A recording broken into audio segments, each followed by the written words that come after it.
మీరు క్రెడిట్ తీసుకుంటే కూడా నాకు బాధ లేదు.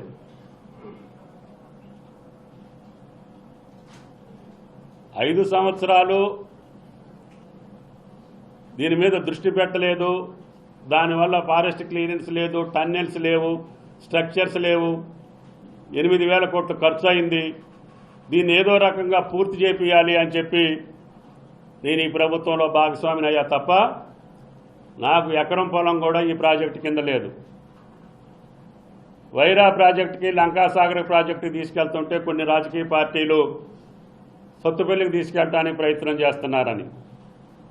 ఇప్పుడు నాది సొత్తుపల్లి కాదు, నాది ఖమ్మం. అట్లా అనుకుంటే నేను తీసుకొస్తే రఘునాథపాలెం మండలానికి తెచ్చుకోవాలి. కానీ నా ఉద్దేశం అంత సంకుచితంగా ఉండదు. నేను కీర్తి కోసమో, ప్రతిష్ట కోసమో, ఫ్లెక్సీల కోసమో, ప్రకటనల కోసమో, ప్రచారం కోసమో బతికే మనిషిని కాదు. టన్నెల్ లేట్ అవుతుంది.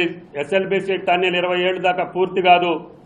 ఈ లోపల నాగార్జున సాగర్ నీళ్లు కరువు పీడిత ప్రాంతమైనటువంటి నల్లగొండకు చేరాలి. ఫ్లోరైడ్ పీడిత ప్రాంతమైనటువంటి ఆ ప్రజలకి మీరు చూశారు, కాళ్ళు వంకరపోయి, నడువులు వంకరపోయి, మునుగోడు, దేవరకొండ ప్రాంతాల్లో ప్రజల యొక్క ఇబ్బందులకి మంచినీళ్ళు లేక ఫ్లోరైడ్ నీళ్ళకు బాధపడేటటువంటి వాళ్ళకి నీళ్లు అందించాలని చెప్పి ఎస్ఎల్బీసీ పూర్తి చేసి అక్కంపల్లి బ్యాలెన్స్ రిజర్వాయర్ ద్వారా తాగునీరు ఇచ్చి హైదరాబాద్కి మంచినీళ్ళు కూడా ఆ పథకం ద్వారా అనుసంధానం చేశాం. 2 లక్షల ఎకరాలకి ఎస్ఎల్బీసీ ద్వారా సాగునీరు ఇచ్చాం. కింద ఫ్లడ్ ఫ్లో కెనాల్ ద్వారా మళ్ళీ ఒక 80,000 ఎకరాలకి నీళ్లు ఇచ్చాం. సాగర్ మీద ప్రతి లిఫ్ట్ మీద నా చెయ్యి ఉంది, నా పేరుంది. నేను నీళ్లు చల్లుకోలేదు, నేను క్రెడిట్ తీసుకోలేదు. ఆ రైతుల ఆనందం, ఆడ పంటలు చూసి ఆనందపడేవాడిని తప్ప ఫ్లెక్సీలు చూసి ఆనందపడేవాడిని కాదు.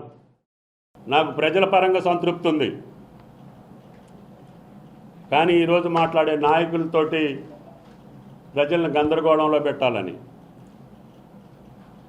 దాని ద్వారా రాజకీయ లబ్ధి పొందాలని అనాలోచితంగా నేను అభిమానించేటటువంటి వ్యక్తులు కూడా ఈరోజు పేపర్లో వచ్చినటువంటి మిత్రులు, మాజీ ఇరిగేషన్ మంత్రులు, మాజీ ఆర్థిక మంత్రి ఆయన గారు కూడా ఈ పథకం పట్ల ఆయన మాట్లాడిన తీరు, ఇప్పుడు పూర్తయింది కేవలం పంప్ హౌస్లు 3 మాత్రమే. టన్నెల్స్ పూర్తి కాకుండా, ఈ 155 స్ట్రక్చర్లు పూర్తి కాకుండా, ఫీల్డ్ ఛానల్స్ లేకుండా, డిస్ట్రిబ్యూటరీస్ లేకుండా 1 ఎకరానికి కూడా నీళ్లు రావు. రావాలంటే ఇంకొక 5 సంవత్సరాలు కావాలి, ఇంకొక 10,000 కోట్లు కావాలి. అప్పుడు దాకా వేచి ఉండకూడదనే ఉద్దేశంతో ఈనాటి ప్రభుత్వంలో ముఖ్యమంత్రిని ఒప్పించి, ఇరిగేషన్ మంత్రిని ఒప్పించి 2 సార్లు పిలిపించి ఈ పథకం తీసుకున్నా తప్ప నేను బటన్ నొక్కటానికి కాదు.